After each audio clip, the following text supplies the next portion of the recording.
उत्तर प्रदेश सरकार के उस फैसले पर जिसमें मदरसों की जांच एटीएस द्वारा कराए जाने की बात कही गई है, उसका विरोध करते हुए ऑल इंडिया मुस्लिम जमात के राष्ट्रीय अध्यक्ष मौलाना मुफ्ती शहाबुद्दीन रजवी बरेलवी ने कहा कि मदरसे अल्पसंख्यक विभाग के अधीन काम कर रहे हैं। इनके अलग अलग सालों में 3 बार जांच कराई जा चुकी है। अब फिर चौथी बार एटीएस से जांच कराने की आवश्यकता नहीं है। चूंकि उत्तर प्रदेश के सभी मदरसे अल्पसंख्यक विभाग और मदरसा एजुकेशन बोर्ड के मातहत चल रहे हैं। एटीएस आपराधिक मामले में जांच करती है, शिक्षा के मामलों में नहीं। अगर सरकार को जांच करानी है तो अल्पसंख्यक विभाग द्वारा कराई जाए। हम जांच में सहयोग करने के लिए तैयार हैं। मौलाना शहाबुद्दीन रजवी बरेलवी महंत राजू दास के बयान पर प्रतिक्रिया देते हुए कहा कि भारत का 1947 में एक बार बंटवारा हो चुका है। अब दोबारा बंटवारे की बात करना समाज और देश को नुकसान पहुंचाने वाली बात है। महंत राजू दास जी एक जिम्मेदार और धार्मिक व्यक्ति हैं, इनको इस तरह की बात नहीं करना चाहिए।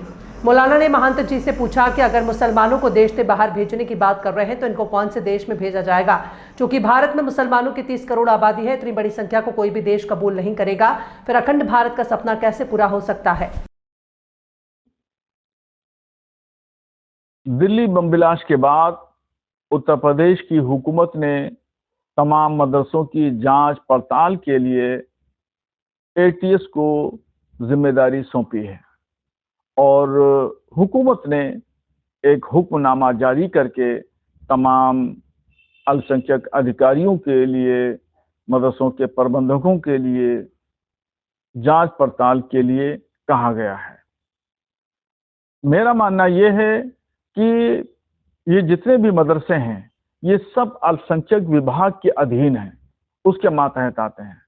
और इससे पहले भी मदरसों की 3 बार जांचें हो चुकी हैं, हर तरीके से जांच हुई है।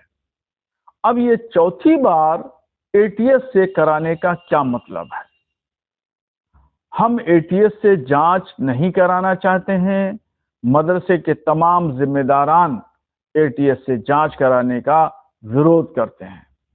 अगर जांच कराना है तो चौथी बार भी आप, 5वीं बार, 6ठी बार भी जांच कराएं तो आप अल्पसंख्यक विभाग से कराएं।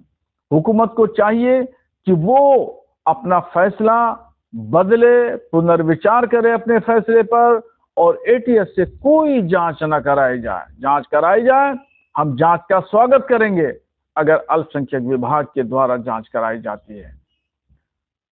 एटीएस का जो रूल है वो क्राइम के मामलात में आता है और मदरसों का जो रूल है वो एजुकेशन के मामले में आता है।